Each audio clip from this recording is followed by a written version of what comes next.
pinagdadasal namin sa isa't isa ay ang kabutihan ng bawat isa. 5 araw makaraang mapabalitang pinag-isa sa Ibaloy Wedding Rites noong September 13 sa Baguio. Humarap sina Robin Padilla at Mariel Rodriguez sa presko noong Sabado, kung saan eksklusibong nakunan yon ng Star Talk TX. Una nang itinanggi ni Robin at Mariel na kasalan nga ang naganap sa lupain ng pamilya Carino, kundi pagpapakilala lang daw yun ng action star kay Mariel sa mga kaanak nito. Kinatigan din ito ng isang Ibaloy elder na nagngangalang Cecil Afable. That to be identified as the ninang of as the head person of that. They they tried to make me wear tapis. Opo. Ayaw ko, bakit mag-tapis ako? Damit naman ako. There was no wedding ritual when I was there. If they claim any, maybe I was not there anymore. According to Robin, however, their union in Catholic rites has yet to take place. Talaga, ang kasal lang inaantay ng lahat ay mangyayari po yan. At kayo pong lahat ay imbitado. Yan po ang totoo. Gusto ko pong ipaalam sa mga Muslim at Kristiyano na sundin po natin ang katuruan ng ating mga libro. Quran at ang Biblia. Yung hindi nakita ng ating mga mata ay wag po tayong maghusga. Ang masisigurado lang po namin ay wala po kaming sinasagasaan na kahit anong pananampalataya. At wala po kaming tinatalikuran na kahit anong pananampalataya. Pagkus kami po ay sumusunod sa mga batas ng Islam at kami po ay nagpupugay sa mga Kristyanismo at nakikiisa kami sa tradisyon at kulturang Pilipino. Tanging ang bunsong anak ni Robin na si Ali kay Lizelle Sicangco ang nakasaksi ng Ibaloy blessing na yun. No, kasi may taping po ako nung time na yun eh. Pero in-invite nila ako. Hindi ko po alam na may wedding, pero alam ko po na pupunta sila ng Baguio. Siyempre naman po, susuportahan ko sila ni Ate Maria. I'm excited. I mean, they look very happy together and kung saan naman masaya ang papa ko, dun po ako.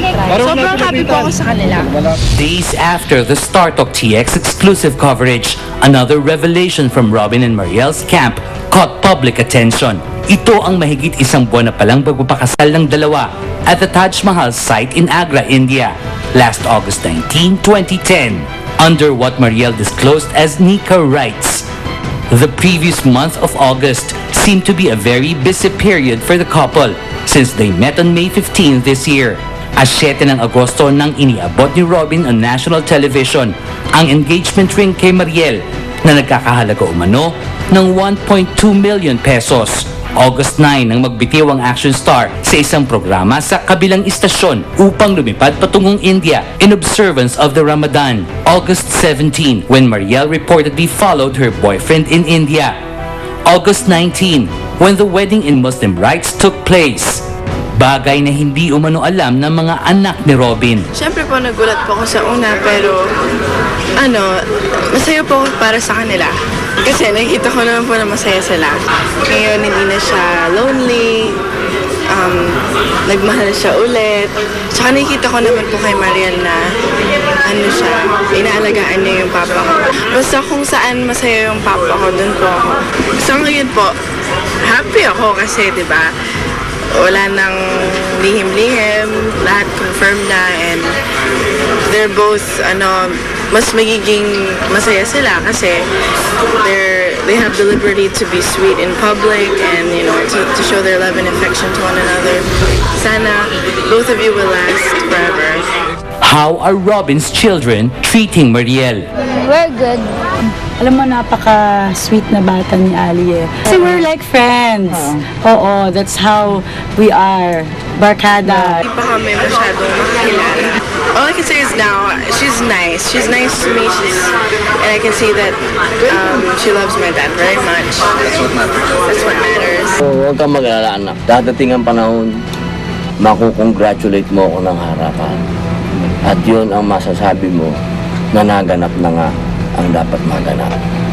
Ang mga nangyayari ngayon ay patungkol lamang sa aming dalawa. Sa aming dalawa, ako at kay Mariel, wala pa pong kinalaman ang ibang mga tao. Ako po'y humihingi ng paumanhin sa magulang ni Mariel, sa tatay niya, sa nanay niya, sa lolo niya, sa lola niya, sa mga kamag-anak niya. Alam ko pong napakalaking kalapastanganan ang nangyayari na napapabalitang kami po ay naikasal na hindi na nalalaman.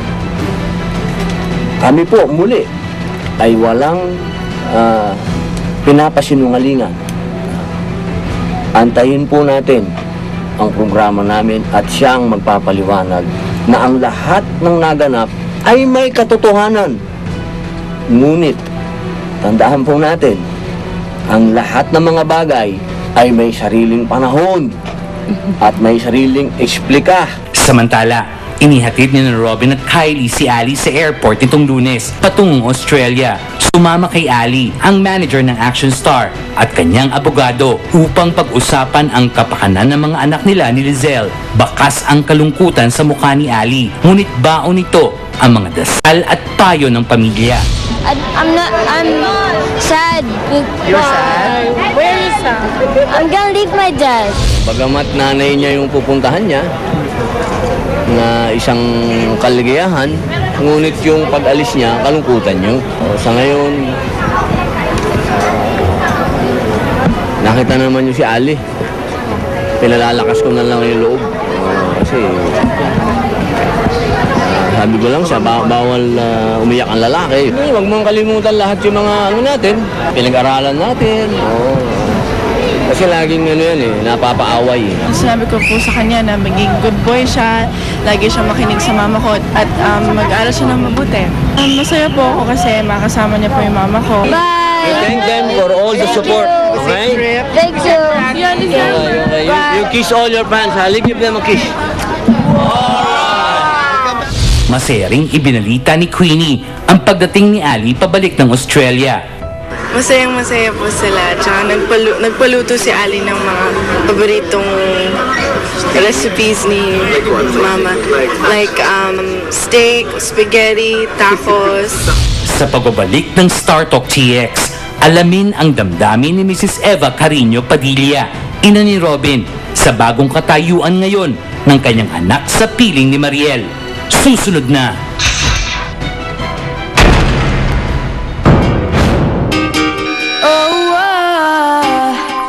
Earlier this week, kumalat sa internet ang larawan ng teen pop sensation na si Justin Bieber na umano'y kahalikan ang Filipino-American R&B artist na si Jasmine Villegas. Si Jasmine ang gumanap na love interest ni Justin sa music video ng hit song na Baby. Siya rin ang tumatayong opening act ni Justin sa kanyang concert tours. Matagal nang nababalitang nagde-date sina Justin at Jasmine. Gayunman, iginiit ng dalawa na cool friends lang sila. Kasunod ng paglabas ng naturang kissing photo, nag-alboruto naman ang maraming fans ng 16-year-old Canadian artist. Karamihan sa mga fans ni Justin ay mga kabataang babae. His legions of followers refer to themselves as Believers. Reacting to a news posted on the entertainment site, The Hollywood Gossip, sinabi ng isang female fan, and we quote, "I can't believe it. I'm not mad or anything, but I just can't believe it. He said he was single. He just broke my heart. I'm so upset." Unquote. Yet another obsessed fan wrote, and again we quote, "I hate Jasmine Villegas. I love Justin. He is mine forever, no matter what." Unquote. Hindi na bago sa pandinig ng mga Pinoy ang pangalang Jasmine Villegas. Minsan na rin kasi siyang bumisita sa bansa at naging bahagi ng mga programang SOP at Walang Tulugan with the Master Showman. 5 beses na rin siyang umawit ng national anthem sa mga laban ni Manny Pacquiao. Ang bitaranang choreographer na si Miss Julene Eugenio ang tumatayong handler ni Jasmine dito sa Pilipinas.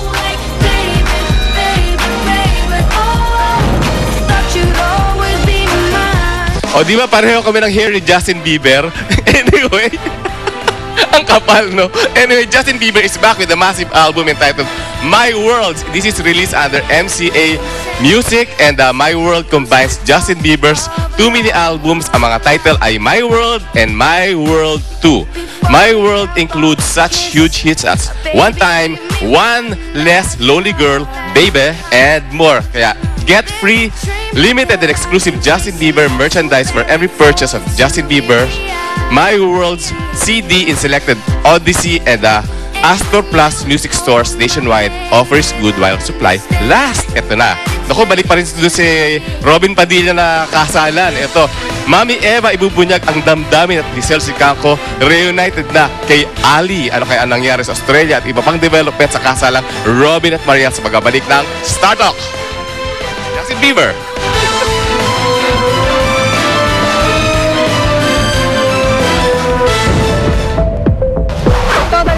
Exciting! Next na, Heart Evangelista magsasalita na sa tunay na estado nila ni Daniel Matsunaga. Abangan nyo yan, ha?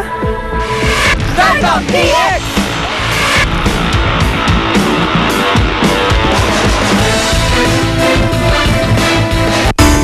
Tuloy-tuloy ang pagbuhos ng mga intriga sa Star Talk. Hatid ng new best ever